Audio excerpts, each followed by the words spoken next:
بسم اللہ الرحمن الرحیم۔ شروع کرتا ہوں اس پاک پروردگار کے نام سے جس کے قبضے میں ہم سب کی جان ہے۔ گلابی پوئٹری کے معزز دوستو، میں ہوں رانا خالد اور گلابی پوئٹری کے تمام دیکھنے اور سننے والوں کو السلام علیکم۔ ببر شیر کو قتل کرنے والے صحابی۔ واقعہ کچھ یوں ہے کہ مسلمان فوج اور ایران کی فوج جنگ کے میدان میں جب آمنے سامنے آئی تو مسلمان یہ دیکھ کر حیران اور پریشان ہو گئے کہ ایرانی اپنے ساتھ لڑنے کے لیے تربیت یافتہ شیر لائے ہیں۔ ان کے اشارے کے ساتھ شیر بھاگتا ہے، گرجتا ہے اور حملہ کرتا ہے۔ مسلمان فوج کی پریشانی دیکھ کر مسلمانوں کی فوج میں سے ایک دل والا بہادر آدمی نکلا۔ وہ نڈر بہادر مسلمان ایک خوفناک اور ناقابل یقین طریقے سے شیر کی طرف بھاگا، اور شاید تاریخ میں ایسا کبھی نہیں ہوا کہ ایک آدمی تن تنہا شیر کا شکار کرنے بھاگا ہو۔ دونوں فوجیں حیرت سے دیکھنے لگیں کہ یہ با ہمت آدمی کون ہے جو اپنی جان کی پرواہ کیے بغیر یقینی موت کی طرف بڑھ رہا ہے۔ آدمی چاہے کتنا ہی مضبوط کیوں نہ ہو، شیر کا سامنا کیسے کر سکتا ہے؟ ابھی دونوں افواج کے لوگ سوچ ہی رہے تھے کہ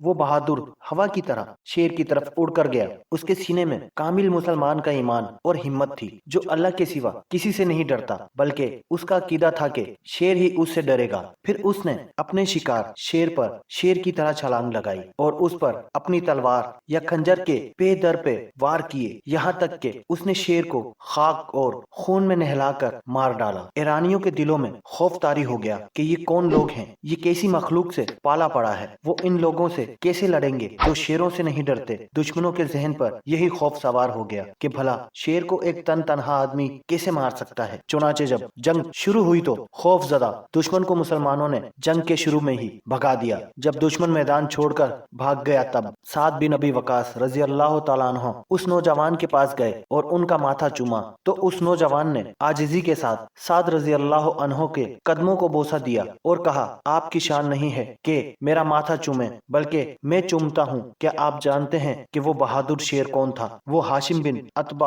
ابن ابی وقاص تھے، جو خود بھی صحابی رسول صلی اللہ علیہ وسلم تھے، اور صحابی رسول صلی اللہ علیہ وسلم سعد بن ابی وقاص رضی اللہ عنہ کے بھتیجے تھے۔ ان کا لقب مرکال تھا، یعنی بہت تیز دوڑنے والے، اتنے تیز کہ شیر کو بھی شکست دے ڈالی۔ ناظرین، یہ وہ لوگ ہیں جو ہمارے اصل ہیرو ہیں، جو تاریخ کے اورق میں بند پڑے ہیں۔ ہمیں اپنے بچوں کو ان کے نام بتانے چاہیے، نہ کہ فلمی ایکٹر اور جعلی مقابلے کرتے ہوئے ریسلر۔ ہماری اپنی تاریخ بھری پڑی ہے جس میں حقیقی بہادر موجود ہیں۔ اللہ کریم عمل کی توفیق عطا فرمائے، آمین یا رب العالمین۔ ناظرین گرامی، آج کی یہ ویڈیو بس یہیں تک۔ امید ہے یہ ویڈیو آپ کو بے حد پسند آئی ہوگی۔ ویڈیو کو لائک اور شیئر ضرور کیجیے گا، اور کمنٹس باکس میں اپنی رائے کا اظہار بھی ضرور کیجیے گا۔ اسی کے ساتھ آپ کا دوست رانا خالد آپ سے اجازت چاہتا ہے، پھر ملیں گے کسی نئی کہانی کے ساتھ۔ تب تک کے لیے اللہ ہم سب کا حامی و ناصر۔ اللہ حافظ۔ السلام علیکم ورحمۃ اللہ وبرکاتہ۔